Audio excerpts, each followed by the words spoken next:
I've got to share, being rich is awesome. What is rich to you, though? Rich is choosing how I want to spend my day. Rich is saying, hey, I want to go live in Spain for half a year. Rich is choosing how you spend your time. One of the things that I've actually seen you make a vast amount of capital from is email. And appsumo.com, it's the same thing. You know, we're almost 100 million and half our revenue comes from email. I started too late, Noah. What's the thing in 5 years you're going to thank yourself for today? Is it from going for a walk, starting an email list, posting yourself on social, getting your first customer, posting something as a podcast? And when you realize that the only way you can talk to your audience is through your email list, I think is when everyone's like, holy shit, I should have started that yesterday, no matter what business you're in. So when you play these long-term games like you're encouraging people to do, Noah, that's when you start to achieve real growth. This is the thing that people miss out. Business compounds. Time compounds winners. Right? AppSumo took 15 years to get to this point. So you're saying that 50% of all the dollars that you've earned online have all come direct proportion to the email list? Probably more.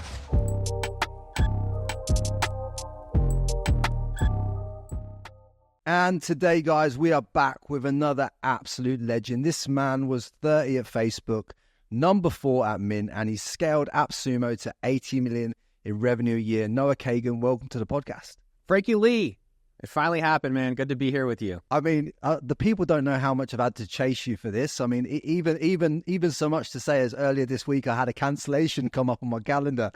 And then 3 hours later you agreed to it. So I'm glad that we got here, and I'm glad that we're going to drop some value on the audience and everything like that. But let's just look. But first things first, I want to ask you, why did Zuck sack you? I was like, Zuck, I'm trying to get an MMA fight with that guy. So if I might have to hit him up again and be like, yo, let's do some fighting. Maybe we'll do it with Tyson Fury. It's been interesting. That was 20 years ago, which is crazy. I'm still talking about it, but I was one of the first people there.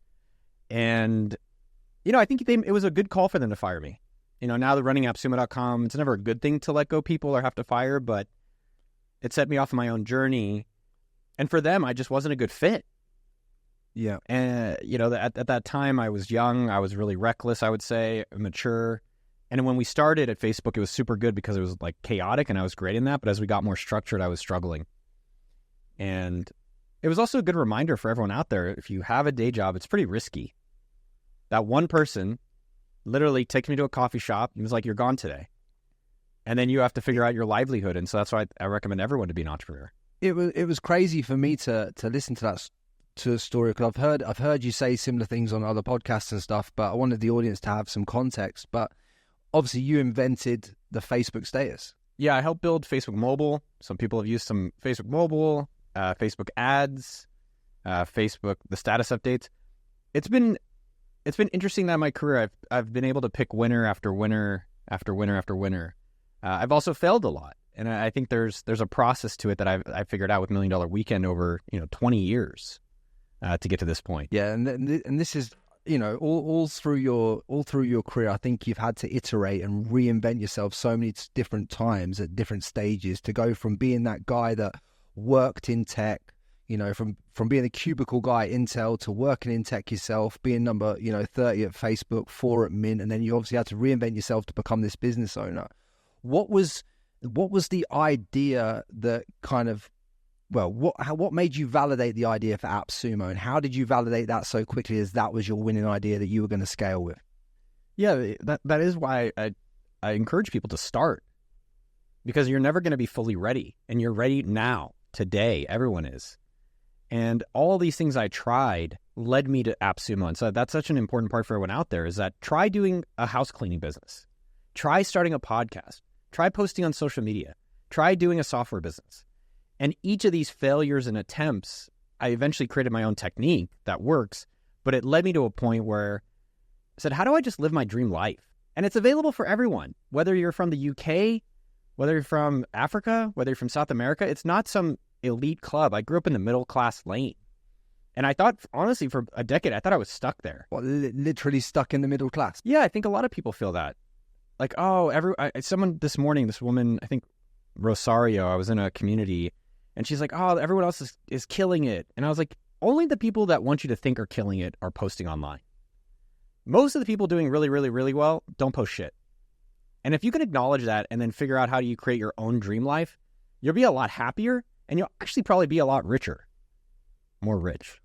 And for me, I came up with this idea of how do I get my freedom number so I can actually do the thing I want to do and live the way I want to live. And for me, I wanted to live abroad in Argentina and make $3,000 a month.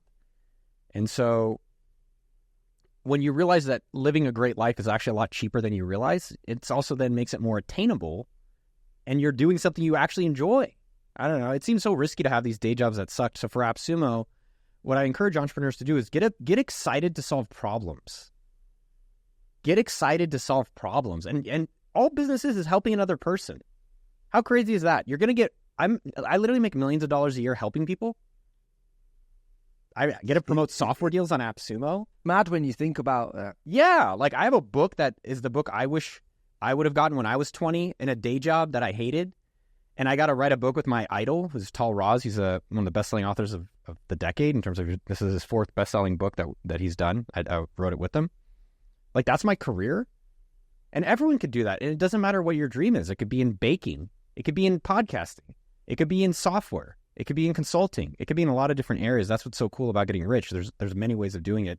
So for AppSumo, I got really excited after all these times of trying different ideas. I got very excited about the problem of how do I get software creators customers? Because what most people are doing incorrectly in business is that they're solving problems that no one gives two pennies about. Or what do they say in Britain? 2 pounces about. Pences? They say 2 shits, actually, but, you know, that's just one topic. I got really excited about the problem, and I knew from trying all these businesses over the past decade, people need customers. That was just this really fun problem I was excited to solve. But how I was going to do it, actually, I tried 3 ways before it worked, and that's the part that people miss. I tried fish bowls in restaurants, so you could help people give you their email.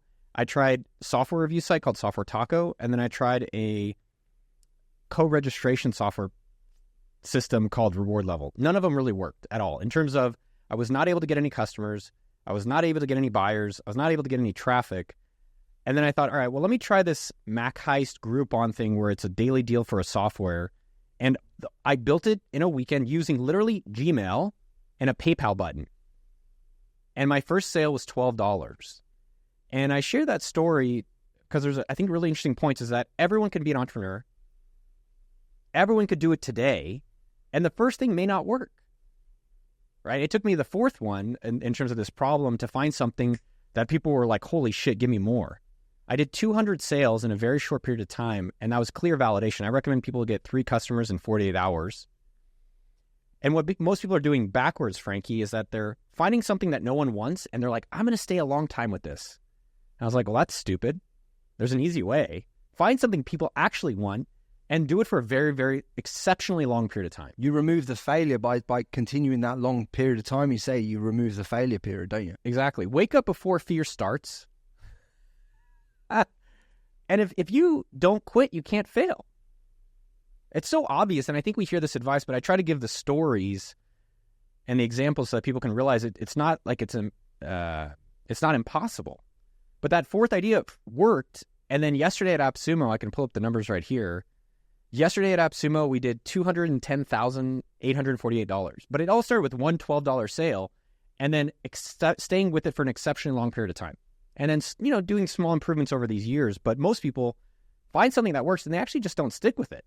Whether that's YouTube, whether that's podcasts, whether that's house cleaning, whether that's software. Yeah, I think what you're saying there is critically important part is that when people find something that they say they want to do, they won't play long-term games with long-term people when it comes down to the process. You have to be willing to say to yourself, unless you're going to roll this out for 10 years, it's similar to what I did with this podcast. I said to myself, if it's not something I can sustain and do week in, week out for 10 years and enjoy doing it, and like kind of I've divorced myself from the numbers and everything else, don't worry about all that. Just worry about, are you enjoying doing the reps, and then get involved with that, and the rest of it will take care of itself.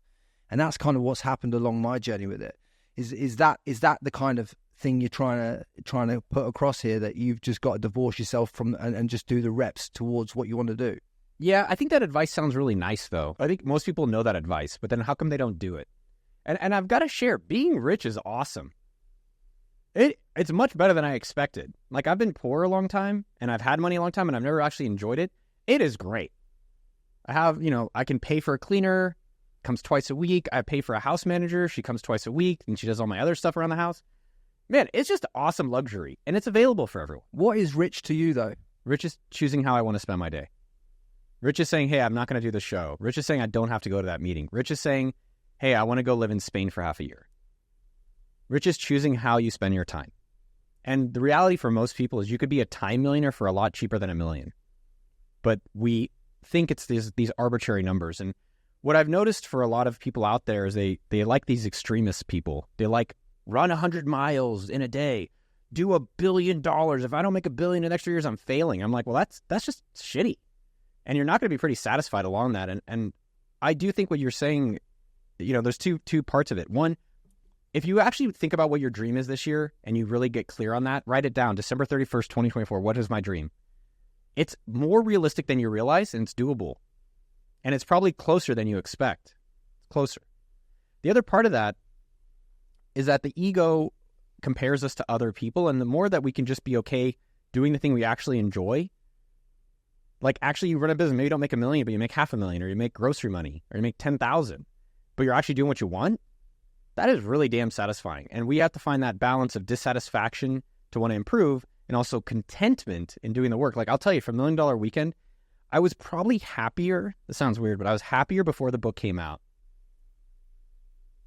I was happier before the book came out because now that it's out, I'm egotistically looking at the rankings and I'm like, oh, it's going up, it's going down. How do I get more people to buy? It's like before that, I was just, can I just write a book that I'm excited to share with other people? And then I gave it to people and I worked with people for free just to see if it worked. And it did. And it was just actually putting in the reps. And I think that's true for most people, which is find a thing you like, work hard on it, do it for a long period of time. Business is the same as health, Frankie. The secret is so fucking obvious, but we're always looking for some cheat code. And the cheat code is you find something people want, you do it, and you stick with it for a long period of time. Same with health. You eat kind of well, and you move your ass. But for some reason, people want to look for cheats. And I'll tell you the cheat. It's obvious. It's obvious for both, and everyone can do it. I love that. You are right. It's so simple when you break it down. $1 Million Weekend is a hell of a statement, and I know you got a framework so that people can curate that idea so that they do hit the right idea for $1 Million Weekend. Can you break down that framework for this audience so they can actually go and implement it? Yeah, I mean the framework is simple, and there is an exact process. And I'll just tell people it's 3 steps. Number 1, you find a problem people are excited for you to solve. Number 2, you craft an irresistible solution whose $1 million plus potential is backed by simple market research because everyone's busy. You got to do it in a weekend. And you spend no money, no more courses, no more books, no more YouTube, no more necessarily even colleges to quickly validate whether your idea is the real deal or not by pre-selling it before you build it. One of the greatest compliments I've gotten from people reading $1 Million Weekend is that they're like, hey, I'm halfway through the book and I stopped reading it because I already got some customers. I was like, that's the point. I know it works. I've seen it work. And there's people like who did I even see recently? There's a woman, Mackenzie. I've talked about her a little bit, but she had a day job like most people and she wanted to do greeting cards. She got started. She sent 1 email and sold 6 greeting cards. Last year, her greeting card business, it's called marymakery.com, sold $50,000 of greeting cards. And now that's leading her to a design business that I think is going to do 6 figures this year. But that would have never happened if she kept wondering what if at her day job. Yeah. What you're saying is completely correct. I mean, it's take action on the idea. But how can I say I've got 10 ideas and I'm trying to validate which one I go with? What is the framework to make sure that I go with the right idea that scales as fast as what you say? Okay, so most people don't have ideas or they have too many ideas. Do you have an idea in mind or a business that you've been wanting to do? I suppose if I was going to do some form of business right now other than contentremoval.com, I would probably launch something that I think podcasters might need. So some form of software to that's better than this Riverside platform that we're using right now, that cuts up the clips, that does all the stuff and takes all the heavy lifting out of what podcasters do, but does it as a whole suite of things. That's probably what I would launch and build. Again, I think the best problems are the ones we have ourselves. Doesn't mean it's guaranteed to be a business. And I think that's where I've noticed people this morning getting that incorrect. They're like, oh man, it's hard to get customers. I'm like, yeah, because no one has that problem but you. But that's great. Find something and ask them. That's why I teach this chapter 2. The 2 biggest problems holding people back from success is they don't start and they don't learn how to ask. Now let's take these ideas. So even contentremoval.com, this is a cool idea. How well is this business doing? It does all right. It does well. Yeah, it does well. Great for you. Great. And how long did that take? Took me probably about 2 years to get to my first revenue. Took me a month. How did you do that? That sounds really quick. So you had this idea to eliminate content from online for people that maybe don't want things showing. Yeah. So the way I thought about it, Noah, at the time was, I could do what other people were doing and do removal of reviews and doing all that kind of stuff and play low end and be clipping $1,000 or $2,000 a time and all that kind of stuff. Or what I could do is select a niche that I thought needed me and could pay me high ticket money, which I picked was fitness and fashion. And I could look after the models and the people that were already making vast amounts of capital, but were having their revenue hit by online content that was causing them to lose sales and lose revenue that way. So when I did it that way and reverse engineered it and then cold reached out to the clients from that's how I built that business so fast.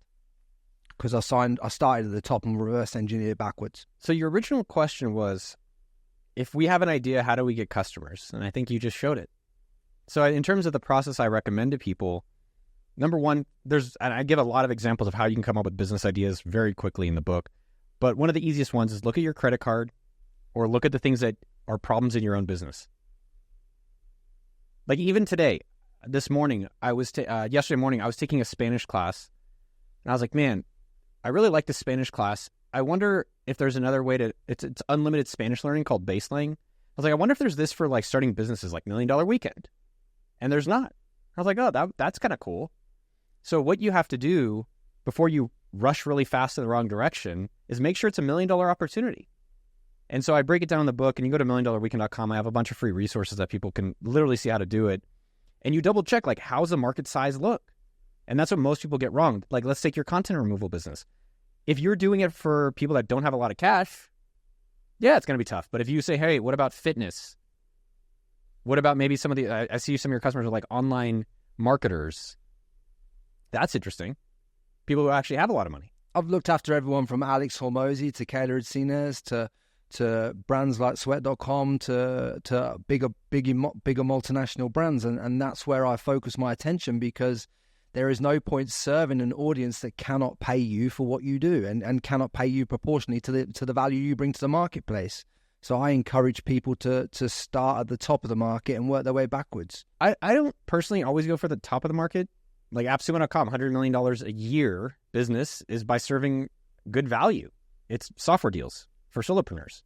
So I'm not a Gucci, Louis V kind of person, but I think what you're saying is the customers you have are also ones that have money. So what I'd recommend for people is take your idea, see if there's $1 million opportunity, double check the 1 minute business model and see, all right, well, if I charge $10,000 and I have to do for $3,000, or that's how much it costs, like $7,000, like how long and how hard would it be to make $1 million? Do this quick stuff. Because again, people are busy. People don't have a lot of time for this. And then how do I validate it? How do I pre-sell it or use marketplaces very quickly to see if there's demand? And if there's not, great. You didn't spend a lot of time and money wasted. What are the best marketplaces that you use to validate and sell these initial products? Totally. I see a lot of success on Facebook Marketplace. So I saw someone recently who liked making art. And a lot of times the things that are hobbies are like, yeah, you just kind of do this for fun. Those are great businesses. And she started posting her art on Facebook Marketplace and people started buying it. And, all these famous artists aren't the best artists.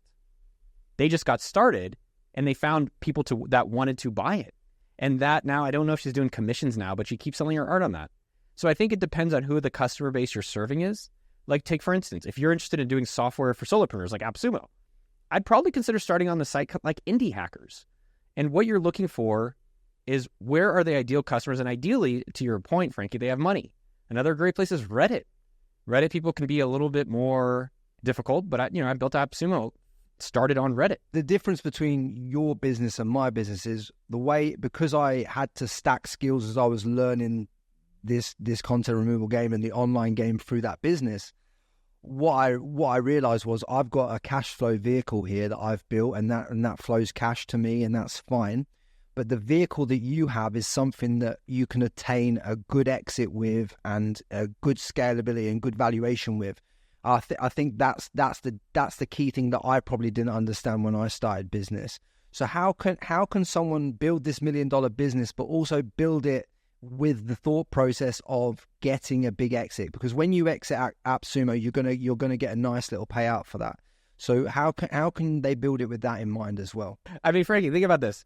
I get to live wherever I want in the world, spend my weeks however I get to spend them. I get to talk to you about starting businesses and AppSumo and $1 Million Weekend, and I make millions of dollars a year. Last year I made $3.3 million cash. Most people that are saying, hey, how do I scale it? And I'm not saying this as you were saying it. Most people that ask about scale, and literally this woman, Maria, was asking me about scale this morning. I was like, okay, well, how many customers do you have? She's like, none. And most people don't become millionaires because they never become dollaraires. And that's why literally in $1 Million Weekend, the book, I give people their first dollar myself, me. I give it to them. No book ever pays you like mine does. I'll literally pay you. And they realize that the way you get to 2 or 3 or 4 or 5 or 10 or $1 million, you go 1 and then you go 2, 3, 4, 5, 4, 5, 6, 7, 8, 9. And there's a way to do it. Now, the other thing to your question is that you need to make sure you're in a market opportunity that's $1 million or beyond. And what most people miss out, Frankie, and I think this is what you're asking, is the whole point of entrepreneurship is that you can trade your money for someone else's time. You don't have to do it yourself. You think I've done stuff at AppSumo in the past 15 years? Like, and I don't mean that to brag. It's not to say like I'm so great and I don't like working. No, but I paid the people, and I pay them exceptionally well. I pay them disproportionately well, so that they're paid so damn well, they get to do what they love to do and run their parts of the business. And then I get to come on shows, or I get to be with my pregnant girlfriend, or I get to go work on new products that I'm curious about, or make content. And that's literally how I love to spend my days. It's great that you make $3.3 million a year, and that's cash in your bank after you've paid your taxes and you've exited. I like how that's the part you heard.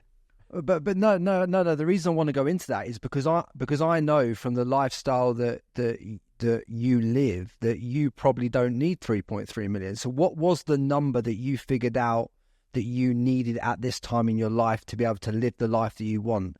I just want people to have a real understanding of what that number is, because let's face it, like it's 3.3 million is nice, but I don't think you need 3.3 million to live the lifestyle and the freedom that you've got.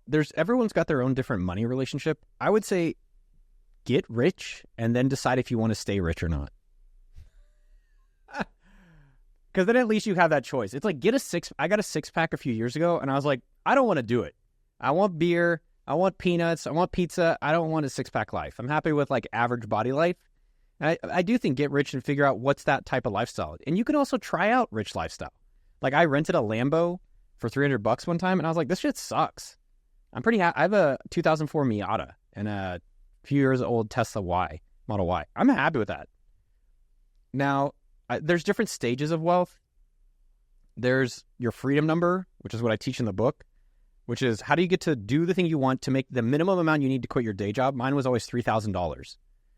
Then around 30, I started AppSumo, and I made my $3,000 and I quit my day job at a dating company. I was doing product management, and I started running AppSumo.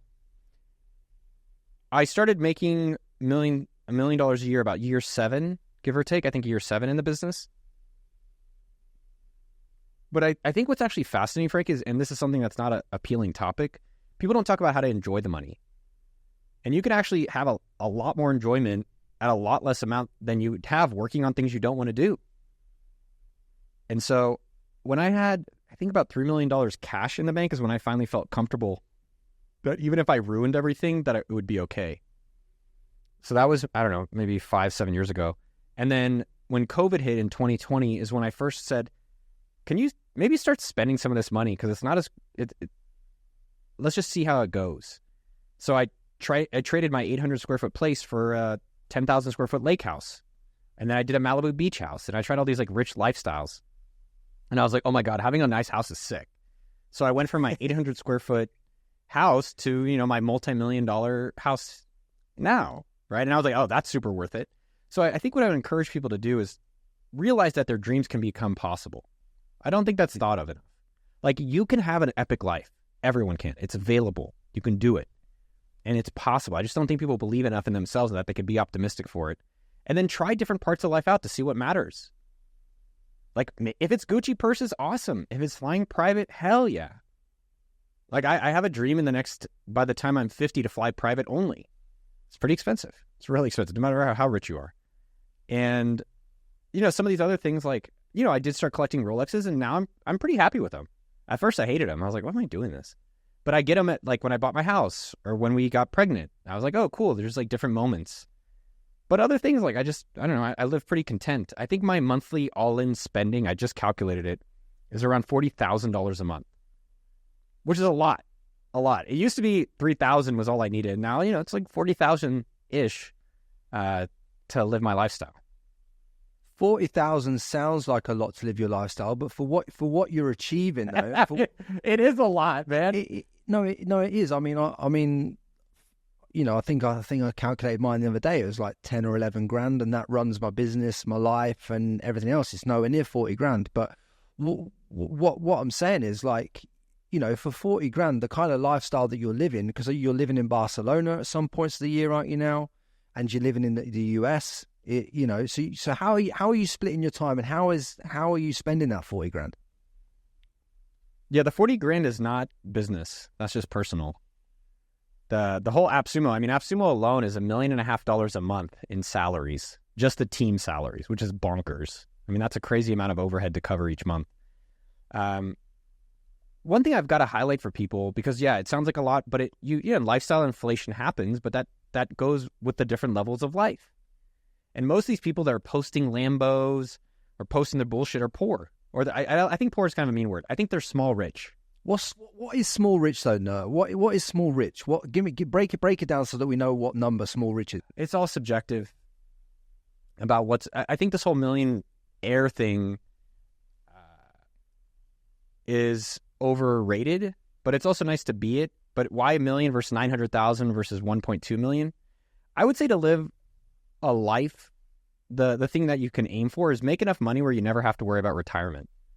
And so what I did with my financial planners was, like, I realized that I could live from now until I die with $20,000 a month. So I could cut some of my bills, and I could live now until 90 for $20,000 a month. And that to me feels rich.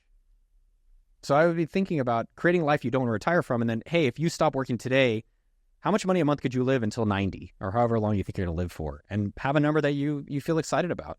I think these people on Instagram or YouTube, I think most of them maybe makes $100,000 a year, maybe. And then, but they act like they're making billions, and they have titles and pictures that are rich as hell. I want to be posting more about my Miata and I have a scooter. Like, yo, this is what millionaires drive. Because I think there's this fake idealism that, oh man, they're like balling out. I see all these people balling. It's like, I don't know. The real ballers don't need to post it. And in terms of like living these different lifestyles, just to share with you, in Barcelona, we have an apartment that's 1,050 euros a month. Wow. Yes. Then we have to pay for electricity and some water and internet. But you have these cheap ass lifestyles out there, right? Maybe it's not Barcelona. Maybe it's in Malta, or maybe it's, I don't know, maybe it's in Italy, or maybe it's in France. Like, you can live some amazing lifestyle everywhere in the world. And that's so cool about entrepreneurship. My American lifestyle is more expensive. Like, car payment, $1,000. The house alone is $12,000 a month. Then you have like a cleaning lady, a pool person, a house manager, a gardening guy. Like, I think my electricity bill is $500 a month or something like that. But make enough where you don't even have to worry about it. That's the best way to live. It's like, how much should you make? As much as you never have to think about the grocery bill. As much as you never have to think about your dinner bill. And I will tell you, I didn't live that way for very, very long. And I enjoy it this way. I don't think I'll ever go back. Quick one for you guys. This podcast is sponsored by ContentRemover.com. As many of you are probably aware, I set up ContentRemoval.com in 2017 to help people remove all forms of online content. And I've looked after some of the biggest names and brands in the world doing it. And I would love to help you if you're struggling. If you're struggling to remove images, videos, search results, fake accounts, or anything online, go to ContentRemover.com and we'll help you today.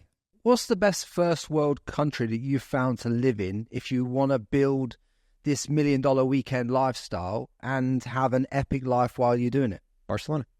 What you're looking for is I mean, it depends on the person, but what you're looking for is some level of community of high achievers to surround yourself with. You're looking for moderately good climate, and then you're looking for a relatively low cost of living. And it used to be Austin. I mean, I left Silicon Valley in San Francisco 15 years ago to come to Austin because it was dirt cheap out here. It was hot. The people were good looking. It had those attributes. And now I don't find Austin affordable for regular people. I don't even find America affordable for the most part. I don't know how people live with regular day jobs. I don't. And that's why I'm like, yo, you got to start your own business so you can afford whatever lifestyle you want. I still do find Europe, for the most part, relatively affordable. And yeah, if I wasn't married and we're having a kid, and if I was single, I'd probably go, spend more time solo in Barcelona. But we spend half the year there, and I'm fortunate I can afford to live, in these types of places in America too. Yeah, I agree with you. When I went to Miami and LA when I was on a podcast tour a few months back, I realized that you're either in America, you're either like super wealthy or you're living on the breadline week to week. There's no middle class like the UK. It doesn't have that in America. It's just like poverty or it's super wealthy. And sometimes the areas of super wealthy and poverty are like literally next door to each other. And it's a shame to see a country like America with so much great stuff going on go like that, But I think there's still opportunity. That's the whole point. And I think that's why a lot of people still come to America. And now it's available more worldwide. Like the internet is worldwide. That's so empowering. You could be in the remotest part of the UK and still get super rich. I mean, look at Chris Williamson. He's like your guy's like hero out there. Like Chris was a pub promoter. Then he kept sticking with it. He grinded his ass off, and I have a lot of respect for that. And now he's one of the top podcasts in the world. Number 4 in the US today, actually. But then he's from like some remote ass part of the UK, right? He worked in Leeds. He's from Leeds, I think, and he worked in Newcastle. So it's actually a hip happening place, to be honest, compared to some parts of the UK. But yeah, he was a club promoter. He had a club promotion business. That's my whole point. Like this guy coming out of nowhere in Leeds. I'm not saying no shit on Leeds. That's awesome. He can succeed, and everyone should get started today.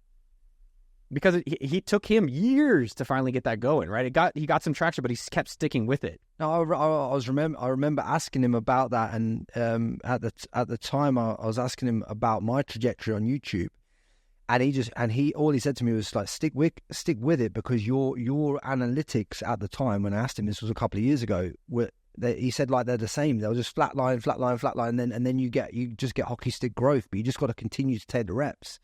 And that was when I was at like 60 reps, and we've now done 180. So when you stick with the process, and when you play these long-term games like you're encouraging people to do now, that's when you start to achieve real growth. But business, this is the thing that people miss out. Business compounds. Time compounds winners. And you have to give it time to compound and succeed. Right? AppSumo took 15 years to get to this point. And I talked about it with Chris. I was on a show a few weeks ago. It's like there's business momentum. So as you get 1 or 2 and people like it, which I go through $1 Million Weekend, like as you get through 1 or 2 and 3 or 4, when you get to your 50th show or your 50th customer, now there's like, all right, now maybe I have a hiring person. Now maybe I have a producer. It gets easier. Now there's like this flywheel that starts really compounding around your business success. And what I was saying before, man, is like, I don't know how people survive. I go to the grocery store or I get it delivered and it's super expensive. And I'm like, you need to start getting some job insurance by starting your own business today. Whatever type of business people are interested in. Maybe it's club promoting, maybe it's podcasting, maybe it's a book, whatever that is. And getting to that point where you find something people want and then sticking with that for an exceptionally long period of time. What interests me as well is the fact that you don't want an exit event. You just want to keep a cash flow business, which is like, I feel similar with content removal. I just want to keep it as a cash flow business too. But I thought I was wrong for looking at business like that. And looking at the vehicle like that, whereas that's something that you obviously look at your vehicle like too. So, did you ever want to exit it, or did you just always want to keep it as a minimum input from you cash flow vehicle? Yeah, and to be clear, I'm probably working now more than I've worked my whole career. Like I hope you don't. I'm not trying to sugarcoat it or be like, I'm making millions of dollars and I do nothing. I mean, I can, and I did that for a few years, but it was pretty boring and pretty unfulfilling. But now I'm getting up at 7, I'm working on the book, I'm doing, I have a VP of marketing meeting in in 2 hours. I did 2 interviews for the book before this. We have a product we just launched called breezedoc.com that just came out today. We have other things coming out. I'm hyped. And I think that's the whole point of the freedom number. Find the thing you're hyped on that you can stick with for 10 years. Most people, and I've interviewed a lot of billionaires, you don't make your first billion for 20 years. And so I don't know why people are like, well, I'm not rich today. It's like, it's okay. You're just practicing, keep experimenting, keep swinging. And if you want to work a lot, great. And if you want to work on the beach and do nothing, great too. But at least get to that point. And so I've tried to sell it in the past, and I've tried VC funding in the past, but it didn't feel right. And then let's say I sell it. What am I going to go do? I'm going to go make YouTube videos. I'm going to go make software, go make a book. I'm like, well, I'm already doing that. So why don't I just stick with this for the next 100 years? One of the things that I've actually seen you make a vast amount of capital from is email. The words you use in the book, I think, are a shit ton of money from email. Break down how you've used email to make a shit ton of money. Yeah, I was surprised. And if people don't have an email, every business needs an email list, whether you're a club promoter, whether you're a podcast. Like, let me give you an example. My YouTube channel has 1 million subs. I put out a video a few weeks ago about how to start a business in a weekend. I think at this point now, it's been about a month. It has 48,000 views, which is still really good. But that means YouTube decided not to show it to 1 million subscribers. They just decided. Like that, they controlled me. Now I have an email list of hundreds of thousands of people. I can send one email about a product, about an offering, about a video, about anything. And this is an audience at noahkagan.com that I've built up over 20 years. And I can control the communication with that audience as I please. And it doesn't cost me more. Like, I don't have to make another YouTube video of me dancing and, going and doing something. I can literally just write it up and send it out. And when you realize that, you can grow your audience on social for pretty low cost or cheap or free. And then you can monetize that audience into customers with email. That's a huge breakthrough. And so I use sendfox.com. It's free, but there's like ConvertKit and MailChimp and Beehive. And appsumo.com, it's the same thing. We're almost 100 million, and half our revenue comes from email. I'll give it some tips for people that have email lists. 2 things that have been really powerful lately that have been exciting. This is something in the past, give or take 5 years. One is called survey to sale method. So someone like yourself, Frankie, I don't know how often are you emailing your audience? I only have a small email list of about 25,000, and I email them probably like twice a month. Great. What do you email them? Just episodes that I think from the back catalog that will add the most value to them in that time, based upon what I feel like the current events are. What you can do for everyone out there, by the way, that's awesome. 25,000 is a lot of people. That's like all of leads. I started too late, Noah. What do you mean? You're just on time. You're going to say in 5 years, you're going to say, I'm so glad I started 5 years ago. I think that's the thing for everyone that's listening is, what's the thing in 5 years you're going to thank yourself for today?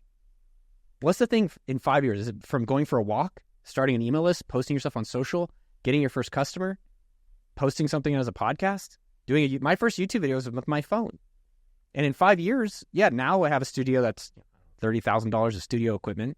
Now there's a team. Yeah, but it started, and you keep starting and starting and starting, gets to that point. So the fact that you're already at 25K is amazing. So the thing I was going to suggest that's been working really well, it worked for $1 Million Weekend, and I'm seeing it work for other people, is send surveys to your email list and find out what their problems are. And all those problems are business opportunities, not even in disguise. And you survey them like, hey, what kind of problems are you having in your business? I did surveys where I asked people, hey, I'm working on this book. Which cover do you think I should use? Simple survey. And people would vote. Oh, I want this one. And they'd enter their email. And then I followed up with them. I said, hey, it seemed like you like the yellow cover or the purple cover, yellow or blue or green. By the way, do you want to pre-order this book? 80% conversion rate. So how do you survey your people, find out their problems, and then turn them into customers? Yeah, I like that. So email, is it valuable? Yeah, when Facebook, there's a thing called Small Habits, I believe, on Facebook. They had 20 million followers. Now no one knows about them.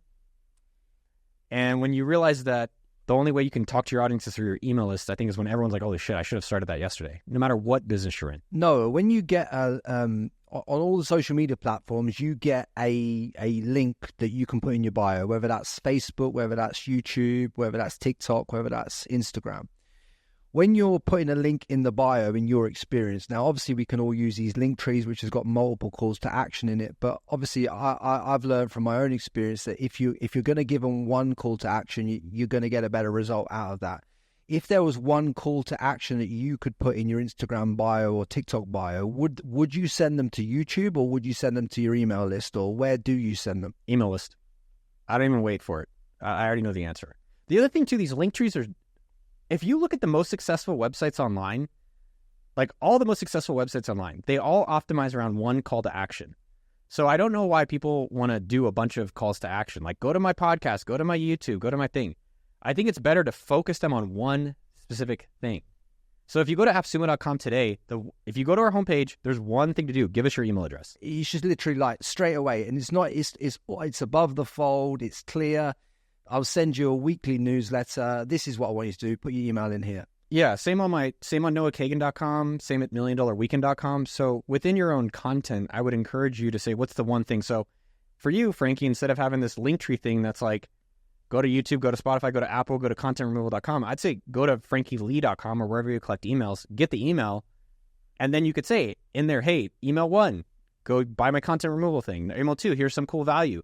Email 3, here's my podcast to go subscribe. Think of it like a date. Most people, you go on a first date, and then a second date, maybe a third or fourth date, you get to second base. I don't know. It depends on how the kids do it these days. And so I think that same thing goes for your marketing, is that you have to warm up your customer, and they're excited to learn about you. But I found that most of the customers, like on YouTube, find out about me on YouTube. So through YouTube or my YouTube community tab, I'm trying to get them into my email list, because YouTube controls them at that point. And I don't want to control them, but I can't communicate with them without YouTube intermediating. So I would recommend you having directly to your emails list. And then in your autoresponder, you can send emails about your YouTube and content removal and other cool things that you're working on. Yeah, I noticed this from obviously looking at what you do and looking at the way Chris Williamson breaks down with his podcast, and obviously his link and his call to action is a newsletter. It's not a podcast link. And that was interesting to me, because I suppose from the stories you can drive them to podcasts, you can drive them to YouTube and all that kind of stuff. But in your actual link, you just want one clear call to action. I think that's great for everyone that's listening to this to get that clear, that we should be capturing people on the email list rather than worried about driving them to a video or another piece of content. I've tried emailing my YouTube video out, but honestly, it doesn't work. The best way to grow YouTube is on YouTube. And so I find that the number one thing you can do is that if you're growing your social, your number one goal should be, how do I grow my email list, which is ultimately how you grow your revenue. So you're saying that 50% of all the dollars that you've earned online have all come direct proportion to the email list? Probably more. Like, let's take this book. Let's say there's a lot. I mean, so many people who want to be authors, which is amazing. What they do is they spend 4 years or 10 years writing a book, and then they have to go to the synagogue or the church or the mosque and pray to find customers. What I'm saying is reverse that. Get your customers involved with you, build your audience through your email list, have them a part of the book, and then when the book is ready, I can now email 100,000, 200,000, I don't know the number right now, plus people saying, hey, go buy my book, please. And I've been giving out free emails and helping them in marketing and business for the past 20 years, and so it got them excited to actually go do that.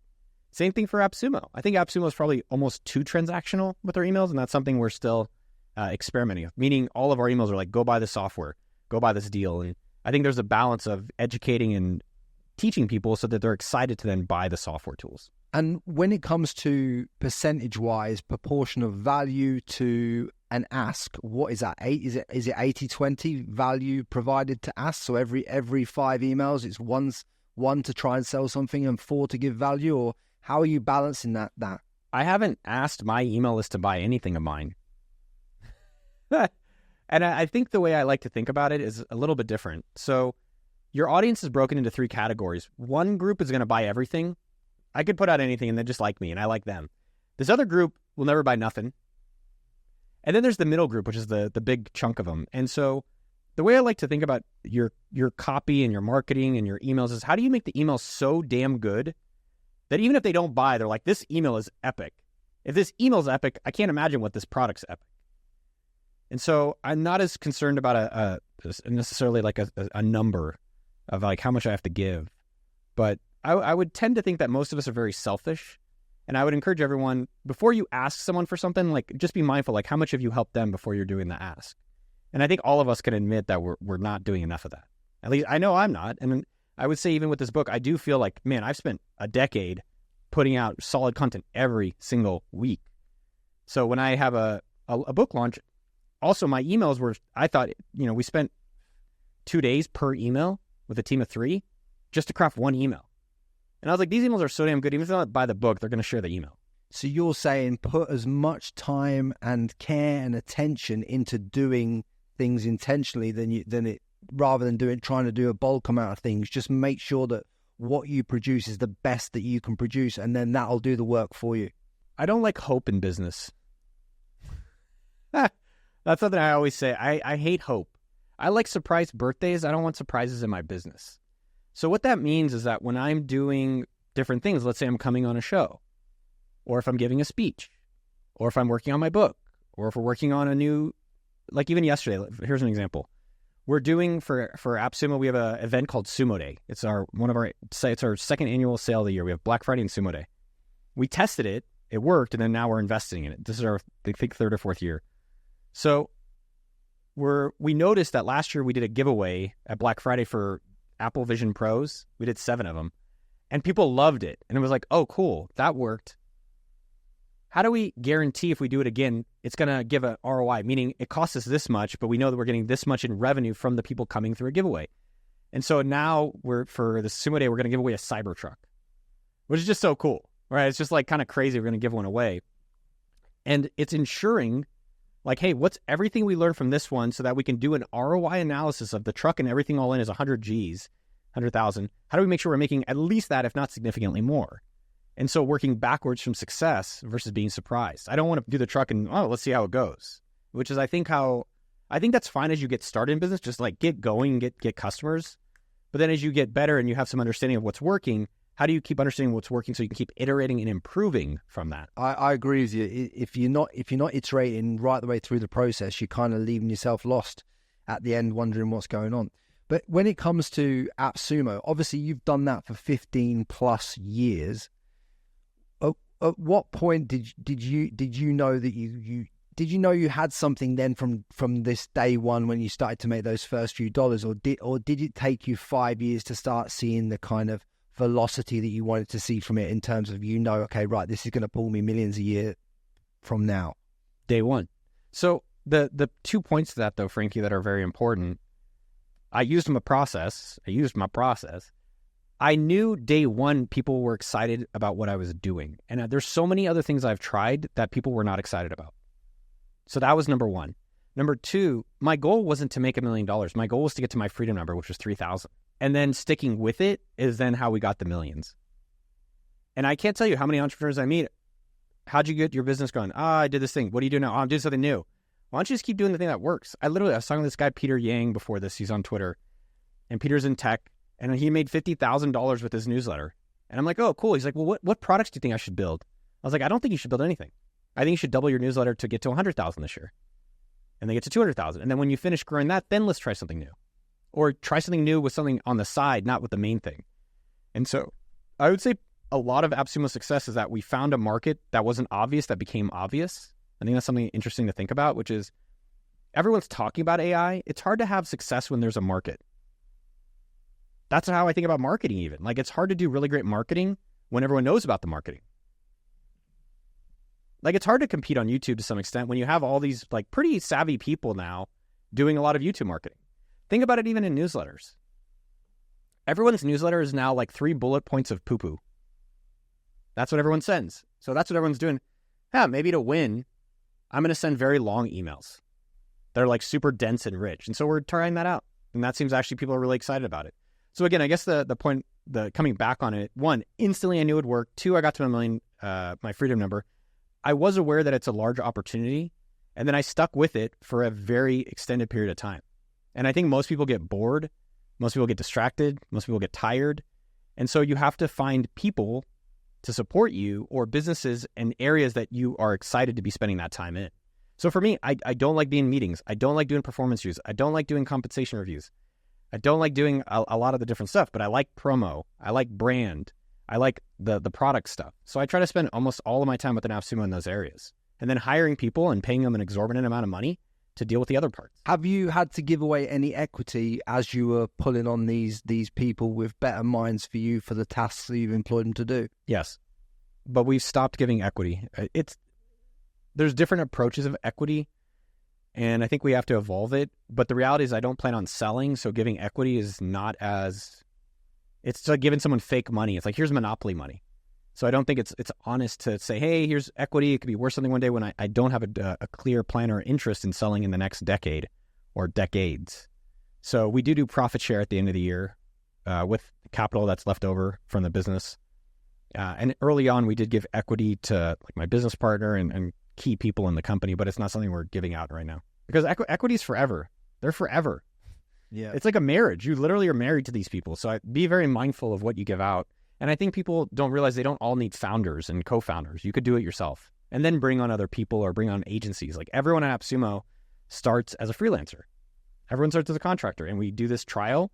And if they do the trial, great, they get a full-time job. If not, then if it's not good for them and us, then we're able to pass. But it's a good way to try things before you buy.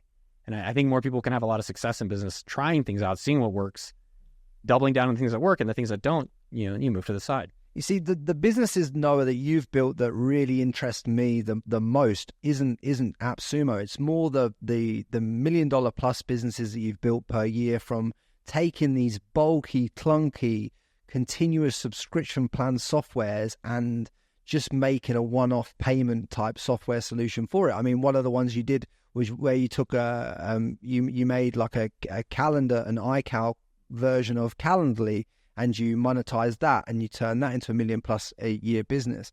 So can you break down how you're looking at software and how you're seeing opportunities to create these businesses that just spin you cash?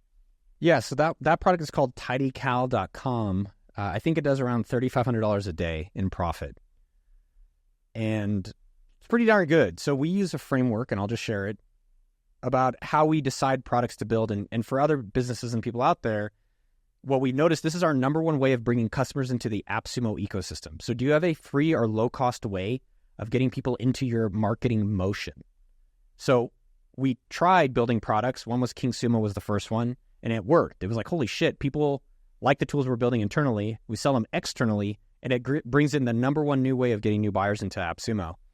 And so the framework that we use is, number one, is this a problem that we have and are excited to build? Because there's ones that can make a lot of money we just don't care about. Number two, is the product have viral or word of mouth built in? Meaning as people use the product, they have to tell other people. Like email, you send emails. TidyCal, you send calendar invites. Giveaways, you send KingSumo.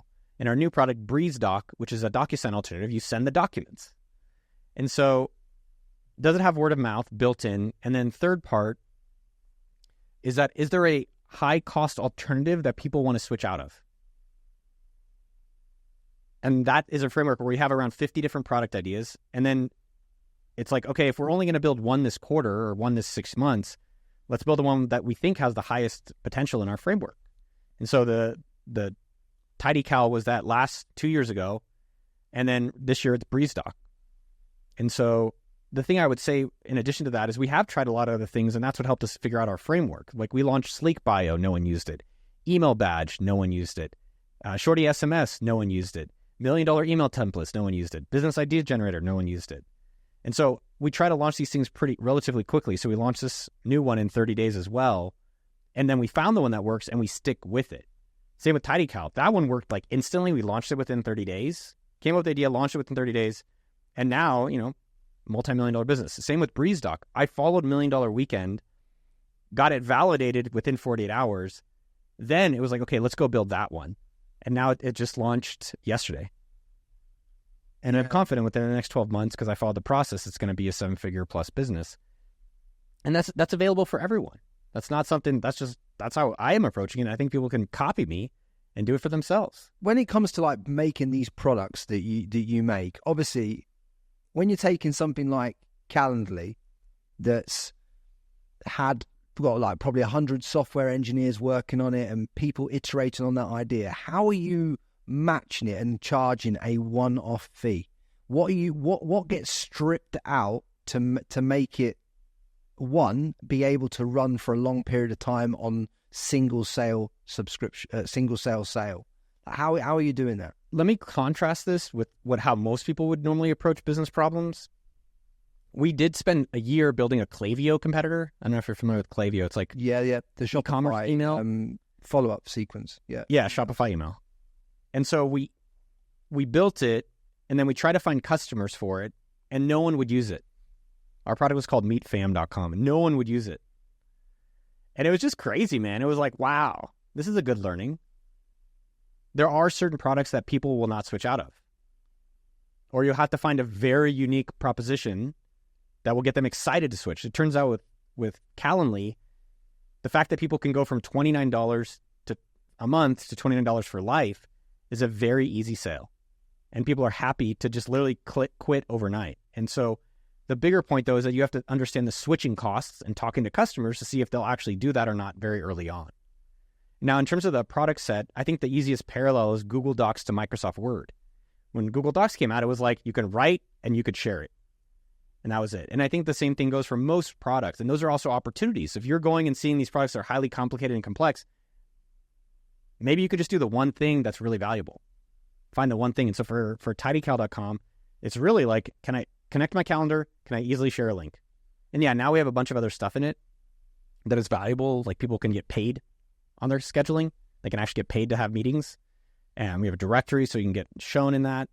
And that happens over time. But again, instantly we found that people had no problem switching to that. But when you're building it out, how do you make sure that it earns enough money so you can continue to like iterate on it? Yeah. So we have a team. Our team costs $60,000 a month to run. It's called AppSumo Original. So King Sumo, SendFox, and tidycal.com. And the way we do it is that we had one person in that team to start building King Sumo. And when King Sumo got to $1,000 a day in profit, then we hired our second person. And so you have to, that's why I teach the 1-minute business model in the book, is you have to understand your business economics. And then after we launched King Sumo, then we had SendFox. And then basically all we did is, as long as we had profit directly from the product or from those customers who are now buying from AppSumo, we take all of it and reinvest it into hiring in the team as well as marketing for the product. So we actually try to break even from that entire team so that the customers who are coming in ultimately spend a lot more money within AppSumo. The thing for people out there, it's not, I didn't jump from 0 to 60,000. I did jump from 0 to 5,000. And then as that product started making 1,000 a day and it was covering that person, it was like, this is working. Why don't we hire more people and launch more products? So now we're even hiring more people for that team. So it'll be bigger over the next, I think we're hiring a developer, designer, maybe another marketer. So that team will probably get to 100,000. But now, TidyCal's doing almost 4,000 a day. And so it's paying for itself. But essentially what you've done from a top level view is you've used your cash flow business, which is AppSumo, to fund an incubator that allows you to build $1 million plus offshoot businesses in the software space that you're already familiar with because you already kind of have an insight into what sells. And then you already have an email list that you've built on the back of AppSumo, so you can break it down and you can launch it very relatively quickly with zero marketing funds. So that's kind of how you facilitated that whole ecosystem. Yeah, I'll share 2 other examples for other business owners out there to consider is that, if you're going to do new products, make sure it supports the core customer. I think that's something we've made a lot of mistakes on. Like a TidyCal customer buys things on AppSumo, but a Klaviyo e-commerce Shopify person does not necessarily buy products on AppSumo. And so we definitely only build things that support the core customer, solopreneurs. If it doesn't do it, we don't build it for them. So that's number one. The second thing is that people say, well, holy shit, 60,000 a month. So we had another product called SumoMe. SumoMe was like these email pop-ups, and we got it to about $6 million a year. We made a lot of mistakes. That's a whole nother episode. And it started declining. And so we basically removed everyone from that team except a support person and just cash flowed it for the past 5 years. And that business, I don't know, it cashed out millions of dollars while just a support person was on it. And so if worst case scenarios on these products, like, yeah, it'll probably keep generating sales. And eventually though, if there's a nuclear thing in our business or in society, we could support it with just a support person. But ideally with the AppSumo brand and our business, we'd like to keep support. We're going to keep supporting it indefinitely. And the nice thing about these businesses also with software, it doesn't cost a lot to maintain. It's a server bill.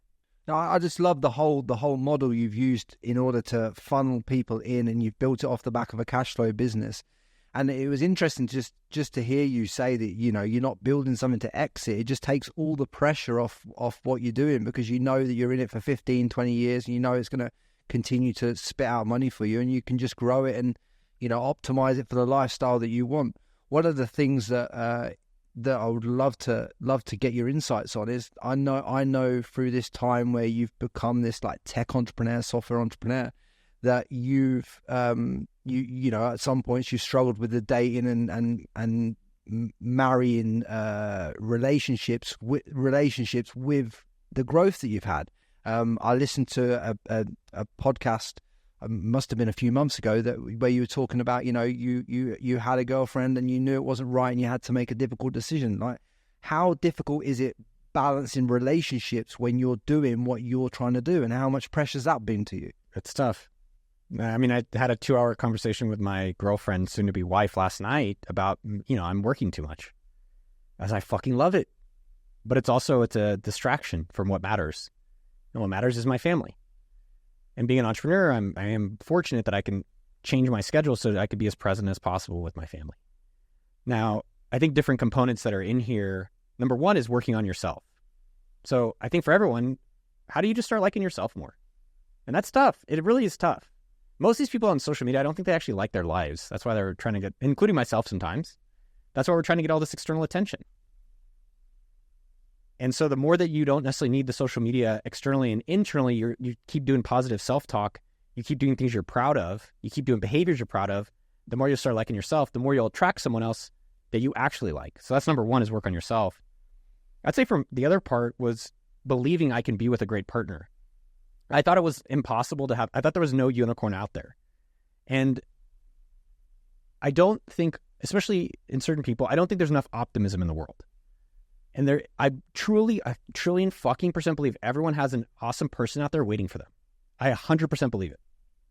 I fucking 100% believe it. And I didn't believe it when I started. But after I started doing more positive self-talk, as I started having better behavior, meaning not partying as much, and it's okay to party. By the way, that's not a bad thing. But if you're trying to be in a committed relationship with a serious woman, not a girl, or a boy, not a man, what is your behavior saying? Are you doing one-night stands? Are you partying with drugs? Are you doing that shit? That's fine. There's nothing wrong with it. But is it aligning up to where you want to go? And then, so I'd say number two, I got clear that there's some unicorn out there for me, waiting for me. And that's true for everyone. And you have to be optimistic and clear on what that looks like. And I like the idea of very distinct, like, discriminatory preferences, meaning everyone's like, I want someone funny. And I was just like, what do you mean? Like, everyone wants someone funny. I want someone kind. Yeah, everyone wants that. Find things that are like so binary. Like, I need someone that's going to be babies or no babies, Jewish or not Jewish. They'll live in Spain. Find things that are very easy for you to discriminate people. And I would say ultimately, Frankie, what's been amazing is having the right partner is the biggest life upgrade you can ever have. Number one, you want to upgrade your life, get a better partner. You want a better life, just appreciate your partner. And I'm shocked at how much it's made my life better. Like, I can attribute almost all the good stuff in my life coming, not everything, but a significant majority coming back to finding my partner. You seem way happier to me since I've seen you happy with a partner than before as well. Because I felt like in the past, when I listened to you talk on some podcasts, that was maybe a piece that was missing in your life, that you didn't have that. You had the money, you had the success in other areas of your life, but perhaps you were longing for that connection with the right partner. And obviously you've had to evolve through different partners to find the right partner that you have now. So it's quite a beautiful thing for me to hear you say that, because I think so many men are out there that want to ask these questions, and not enough podcasts talk about that part of success as well when you're trying to go through it. It was, honestly, it was tough, man. I would say I was pretty depressed and frustrated in my 20s. In my 30s, I was okay about it. But I think in the book, literally, I teach people, like, how do you ask? Because if you're not clear what you want and you don't ask for it, you're just going to get what you get. And I was getting what I got in dating. I was like, okay, cool. You like me? Sure. And then eventually I started, how do I like myself more? And how do you be okay just if you're alone? Not entirely in the woods, but if you're a Saturday and you're by yourself, you're like, I'll go for a run, or I'll go for, squash or biking or whatever. And you're not necessarily needing a person. And then you start intentionally dating. I think if you say, hey, this is my priority, make sure your behavior is lined up with your priority. And it's still work. I thought with getting rich and all these things, you get rich and you stop. And it never stops. And the same thing goes with a partner. You find someone great. Like, I'm with a woman. I used to be with a lot of girls, and I'm sure I was a boy then. And now it's showing up for them and what they need, with my partner showing up for her and what she needs. And it takes work. You know, gardens keep needing water. Same with your business, same with yourself, same with your relationship. And Noah, what I like to ask everyone this poignant question is, if you had to check out of the world tomorrow, but you could just leave one piece of golden wisdom and impart that on the world that will move everyone in this audience that 1% further in their life from today, what would that be? I would just tell everyone to smile. You know, we're on a floating planet in space where people are talking about being billionaires and millionaires and subscribers. And it's like we're on a planet keeping ourselves occupied. And I don't think enough of us are being kind enough to ourselves. And I think if you can smile for yourself, you can smile for others, and you'll enjoy just being on this planet and finding a cool way to live your own life. And I think I was very frustrated for such a long time that it didn't happen right away. And it wasn't as famous as I should have been, or I wasn't as rich as I could have been, and all this shit. And it was just like, it's fucking enough. Just smile. And I think right now what I'm working on is just like, how do I celebrate what already is versus what's not? I love that. That is like the true meaning of life summed up. And to see you come to that conclusion after going through all the ups and downs and the businesses and everything else that you've done in your career, mate, I just want to say, like, from me to you, mate, it makes me proud just seeing you come to those conclusions, and to see where you are now in all facets of your life is an absolute pleasure. And I just want to thank you again for coming on here and dropping your knowledge to this audience. Let people know now where they can find you and where's best to catch up with you. Thank you for having me, Frankie. You can grab $1 Million Weekend at milliondollarweekend.com, and then you could find me everywhere online at Noah Kagan. Absolute pleasure. And guys, do me a solid favor. Go and hit that subscribe button based upon this podcast, because Noah's dropped some absolute sauce for you in this one. And guys, I appreciate every single one of you for listening. If you can drop me a review on Apple, that would be epic too. Much love. Guys, do me a solid favor. Drop a comment below this video and let us know who you want on the podcast next.